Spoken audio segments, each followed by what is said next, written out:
Hello, everybody.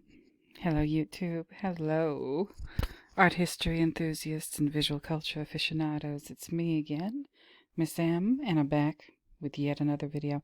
This time I'm doing another a painting videos. Today, again, this one is for Anno Domini. And I'm gonna continue doing this. I'm kind of having fun doing these painting videos. Quick to the point. Very unlike me. Um, but you all, I just want to do church announcements real quick and get right into it. Returning viewers, thank you for returning. New viewers, thank you for being new. Subscribers, thank you for subscribing. All 527 of you. Thank you, thank you, thank you, thank you, thank you, thank you, thank you so much for subscribing. I appreciate it greatly. Please don't forget to like, comment, subscribe, and share my little videos if you know anybody who might enjoy this kind of thing. And that's it, and that's it, and that's all. And let's get to it. Today, I'm going to do a painting that Anno requested several months ago. Can't remember exactly how many, but it's been a while. Anno requested that I do this work, The Garden of Earthly Delights, by Hieronymus Bosch. Okay, so this is the Wikipedia page for it. I'm going to leave that in the description. This is it right here. You can see it. It was made, as you can see here, between 1490 and 1510. So Hieronymus was working roughly during the same time as our friend Leonardo da Vinci. So 1590 to, no, not 1490 to 1510. That's right around the time when Da Vinci was doing The Last Supper. So what we have here is a triptych. Okay, so it's 3 panels, 1, 2, 3. That's why it's called a triptych. And I don't know. I mean, we've all seen this painting. We've all seen this somewhere.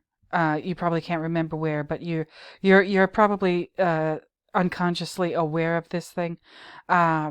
And the thing that makes this work unique is that it doesn't look like it belongs to its time. Okay, this doesn't really look like it belongs to the Renaissance. This looks weird, y'all. It looks awfully weird. Now, you know where else I've seen this thing? I think I mentioned it maybe in a video, not sure, but in David Lynch's videos, in his, I don't know what that is, his studio, his atelier. It looks like a basement somewhere. And it seems to me, if I remember this correctly, if I'm not mistaken, there's a copy of this painting on the wall somewhere in his studio. And there's like all kinds of stuff in his studio, like he does art a little bit differently. And I'm telling you, one day I'm going to do a David Lynch art video, because the man is also not just a film director, he also does two-dimensional art. But we're talking about this now. Look at this thing. I mean, really, look at this freaking thing. It's a Renaissance painting, and Hieronymus Bosch is classified not just as a Renaissance artist, but he's classified as a Netherlandish artist, which means he was working in Northern Europe for sure. Netherlandish usually specifically means the Netherlands. But like, what the hell is going on? Let me do a close up. If my thing will cooperate. I guess not. It's being a little pill. But so this video, what the hell? Yeah, look at this, y'all. Look at the close-ups of this thing. It is insane. It is absolutely insane. What the hell is going on? There's like, obviously there's plenty of nudity. And these human figures doing God knows what in these pictures. Oh, and here they are with the animals. Lord, there's some animals. There's a red, is this a red calf? Oh, Lord, what does that mean? And there's a horse. I see a horse. Horses. Bovine creatures. I see what looks like a wild pig, or what do they call it? A boar. Yeah. Another horse. There's these women with apples on their heads. Is this telling us something about Greek mythology. There's black people, which I don't know how many black people they had in the Netherlands at the time, but these figures they look black. There's this black lady holding an apple with a peacock on her head, and everybody's naked. Everybody's in the nude. Is this going, is this that tale of the beauty contest that was judged by Paris, the story, one of the stories from the Trojan War? What in the world is going on here? Now I'm backing back out of it so you can see the whole thing. This is obviously a morality painting. Okay, so this in the center, this is the world, I would assume, and these things in the background, I have no idea what they are. Are they some kind of space age? They look like some kind of space age structures, like this would fit in like in a show like the Jetsons. But there's all these naked people, and they're doing all kinds of stuff. And like I said, I'm gonna leave the link to the Wikipedia page where you can look at this image for yourself and zoom in and concentrate on whatever it is that interests you about the painting. I don't know if there's any like sexual situations going on here, but I wouldn't be surprised. And then on the left panel here, there's Jesus. Okay, there's Jesus. You can see him right there. And then there's another like space age looking structure behind them. And this is just weird. This looks like a combination of the Jetsons and the Flintstones with with whatever's going on. And there's these two nude figures, one on each side of Jesus. I would assume that that's Adam and Eve. Okay, and then there's this in the center. Just complete madness. Complete madness. Is he saying something about how human beings behave? The painting is, after all, called the Garden of Earthly Delights. So in the center, I would assume that this is the Garden of Earthly Delights. Is this the Garden of Eden? Is this a representation of humankind? And I mean, what? Is it the negative or the positive aspects of human existence? Is the nudity telling us something to do with innocence and purity? Or nudity always means something. No matter where you see it, no matter what time period, what era, what in history, whether it's, the modern world now, or the Renaissance, or the very ancient world, the nudity always means something. It doesn't necessarily mean anything sexual, but it means something. People have been wearing clothes for a long time. So when an artist features a nude figure, there's something going on. And then there's on the left side on the left on not sorry this left side over here, we see Jesus, and everything looks pretty peaceful. So this might be heaven. I'm not sure. And then this in the middle looks like, I guess, what's going on in life and existence. And this on the right, with all this darkness in the background and these fires, and this looks like hell. This looks like the bad place where you go if you've been disobedient and you've dishonored God, or you've broken the commandments, or you've committed some kind of sin. This looks like, where you're supposed to go if you're just no good. But this in the middle, the whole thing makes no sense. This whole painting makes absolutely no, gonna have to excuse my language, this makes no fucking sense. Okay, especially for its time, the Renaissance. You just don't expect to see something like this from that time period. And Hieronymus Bosch, it's not like he was some unknown artist. He was, he was pretty famous during his own lifetime, I believe, if I'm not mistaken. But that's the question. When people discuss Hieronymus Bosch and his paintings, like, what was he thinking? What in the world was he thinking? What was he trying to do with images like this? Now, this is a triptych, so you've got the big central panel, the big square panel, and then these leaves over on the left and the right, and those fold inward. And then when they fold inward, it looks like this.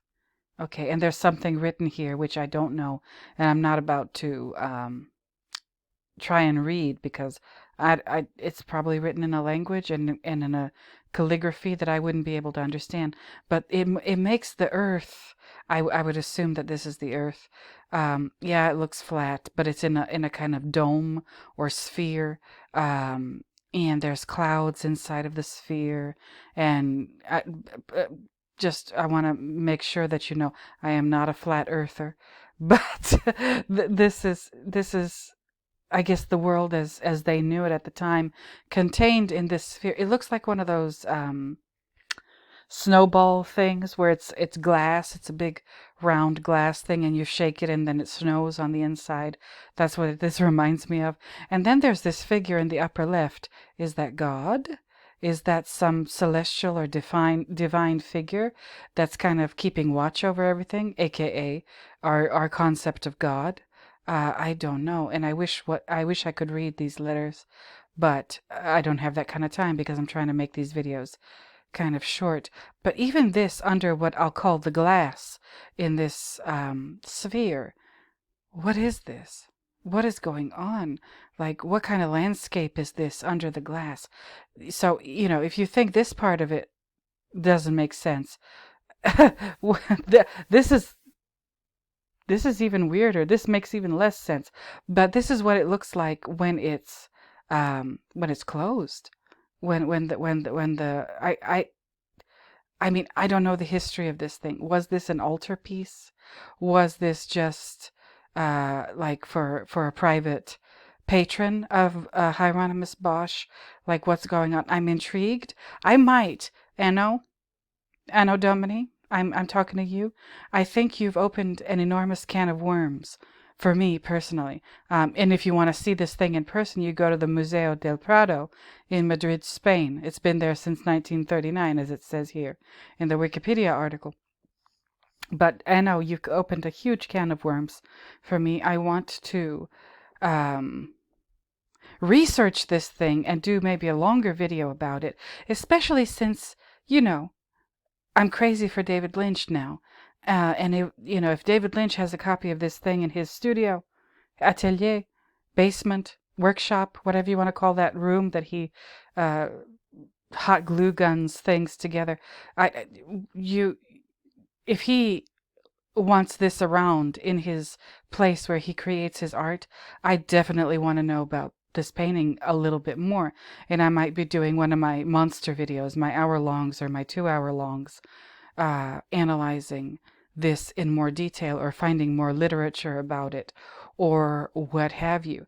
So y'all let me know. I mean, I want to do it anyway, but like if I get a lot of affirmative, like positive comments under this video, I will be sure to do it, and maybe I'll do it sooner rather than later.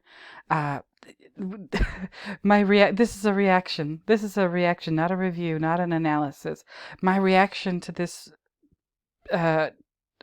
triptych, this painting, my reaction can very succinctly be summed up in 3 letters.